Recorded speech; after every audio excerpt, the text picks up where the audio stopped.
Hi, this is Marty Glickman speaking for Sports Champions. And I'm talking with the Chicago Cubs home run hitting star, Ernie Banks. Ernie, I checked the record book of past performances, and it says that you hit 44 home runs in 1955, 43 home runs in 1957, then 47 home runs, 45, 41, and so on. And you're listed as a 6 foot 1 inch, 180 pounds. You're certainly not built along the lines of a big slugger. Yet you're considered to be one of the top home run hitters in Major League history. How do you do it? Well, Marty, when I first joined the Chicago National League Cubs back in 1954, there was a great power hitter by the name of Ralph Kiner on the ball club. And Ralph taught me a lot of tricks about hitting the ball into left field and knowing the pitches and what have you. And I developed a style of what they call a wrist hitter.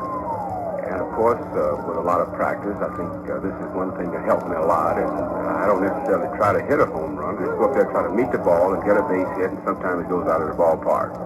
What we'd like to know, particularly for some of the younger ball players, is some of those tricks that you learned and some of the tricks that you use. You call yourself a wrist hitter. What's the difference? Well, the difference is that I can wait a little longer on the pitches up at the plate. Therefore, I have better timing and faster wrist and quick hands. Of course, I think all of us, when we try to hit home runs, we somehow become uncoordinated and off balance on a lot of swings. And I'm the type of hitter that I have to wait for the ball and more or less hit the ball where it's pitched and try to meet it and get a base hit. I think when you try to hit a home run and swing hard, you take your eye off the ball and you don't follow it as well, and your timing is a little bit off. But I think just watching the ball and trying to meet it and get a base hit, you become more successful as far as home runs are concerned. What can a young ball player do to develop his wrists, Ernie? Well, practice more or less, do a little weightlifting occasionally, to strengthen the wrist. And the main thing is to practice and develop their own style and not try to hit the ball real hard, just try to meet it and get a base hit.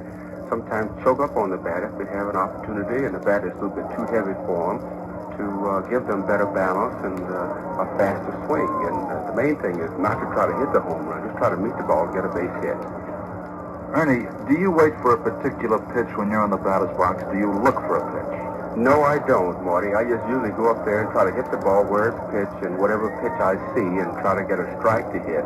And I think this is very essential in hitting, is trying to get a strike up there and watching the ball and not trying to swing too hard at the plate.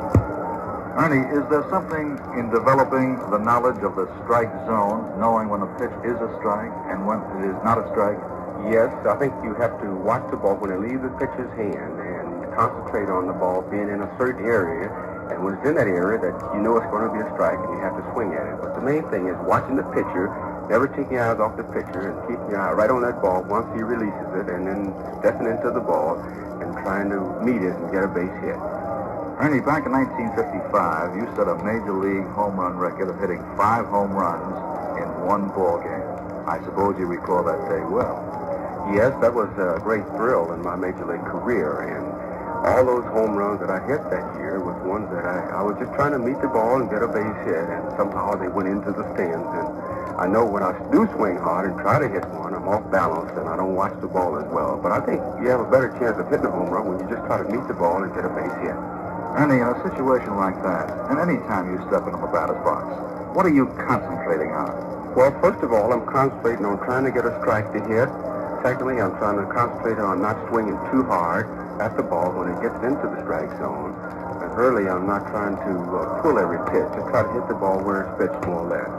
Ernie Banks, during your career, you've been switched around on the field from shortstop to third base, to the outfield, and to first base. Does the change in position have any effect on your hitting? Not at all. I think once you get out of position and start out in spring training at the position and practice, it takes a lot of practice to make moves in the major leagues or in baseball. And, of course, you have to work on the plays and get it with a good coach that will work with you and know how to play the position and practice there. And I think anybody can become a good first baseman or outfielder or shortstop or second baseman.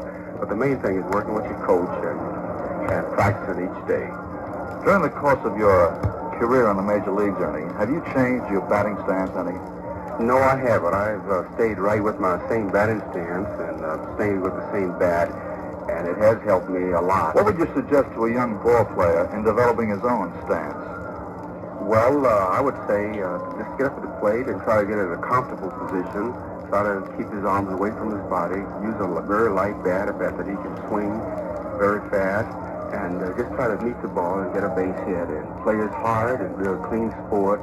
And no arguing with umpires because we know that they're out to do a job and they are calling the ball game and be a real good sport.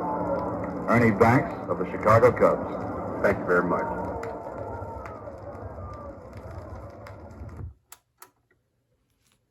Ladies and gentlemen, boys and girls, that was the one and only Ernie Banks in his Auravision record card. And the reason we played that is A, I haven't played it before, but B, was to show a pickup that I've got recently that is just one of my all-time favorite cards. I used to have this card, but it was in horrifying condition. I actually gave it away to a fellow Cub fan. But I always wanted to replace it with one in much nicer condition, and I won one for a great price. And this is the 1959 Topps. That beautiful green background, it is such a beautiful card. 59 is one of my favorite sets of all time. You know, but especially these with the green background just absolutely pop. Here's the back here. I'm not sure how this got a 5, but I don't care because I was able to get it for a great price. I mean, it is a little off-centered, as a lot of these are, but not too bad at all. Corners seem fine. I'm absolutely in love with this card and thrilled to add this to the Ernie Banks PC. I hope you've enjoyed taking a listen to the one and only Ernie Banks. Everyone take care. I'll catch you next time.